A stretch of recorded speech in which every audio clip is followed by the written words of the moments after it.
Young minds are like little sponges, and parents should always be aware of what is said in front of children because they just take everything in. Now, joining us this morning is author and parenting expert Nikki Bush to tell us why we need to be careful of what is said around our kids. Morning, Nikki, and welcome to eXpresso. Thanks, Ewan. Now, that's true what I was saying. Kids' minds are like sponge. They literally take in everything. Absolutely. There's nothing you can keep away from them. Whatever they see, whatever they hear, just gets absorbed. Their brains are at a very plastic and elastic stage. And so, plastic and elastic. And they're also very, very perceptive. So even things that you don't say, your children will actually pick up on. Yeah. But you know, there was this saying when we were kids, not in front of the kids. That's it, yes. That was kind of a saying that parents kind of lived by. And that doesn't really happen anymore because of the technology that we're surrounded with.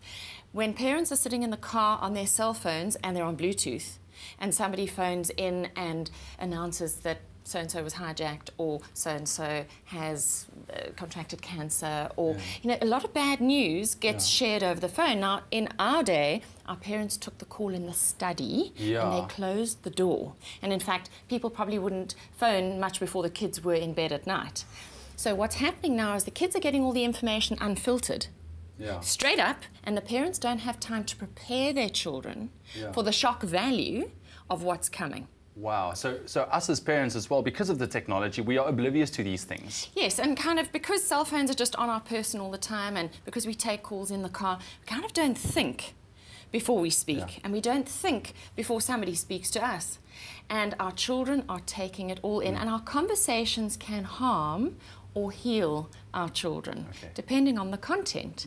So we often have mums, for example, who discuss their own children with a friend on the phone in front of their child. That's a big no-no. Big no-no. Or even you go to pick your child up from a play date or something and other mother asks you something and you just go into this conversation discussing your son's low muscle tone or discussing perhaps something negative that's happening and lots of detail and you forget that the little eyes and ears are watching and hearing all the time. They don't switch off.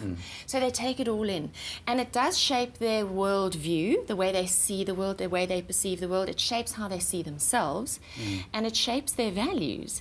So we must be more conscious about what we say in front of our children and what they're seeing on TV. You know, those TVs stay on 24/7, and there's a lot of inappropriate content that children get to see and hear.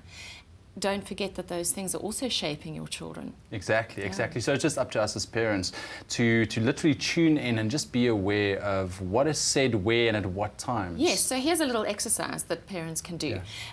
Take a foolscap piece of paper and fold it in half. And on one side, well, think about what conversations your children have been exposed to in the last, say, 3 or 4 days. Think about that, maybe jot those down.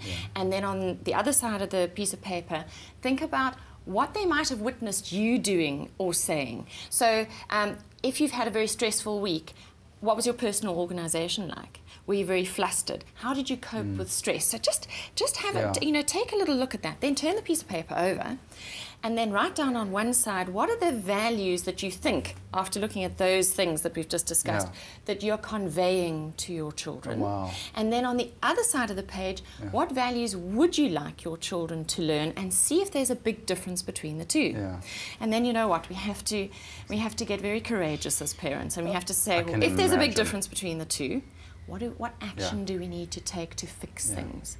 Okay, but that's all in your book as well, Future-Proof. These examples, these kind of exercises that you can do, you can all find it there in terms of helping the parents to sort it out. 450 ideas of how to stay connected to your children moving forward in this fast-changing future, and how to prepare them for the future with these X factors. And communication and relating to others is very key in moving on in the future. Great stuff. Nikki, thank you so much. Appreciate the time. We'll see you back again next week. Absolutely. Great stuff. Nikki Bush telling us why it's so important to be careful when we talk in front of our kids. Stay with eXpresso and SABC3.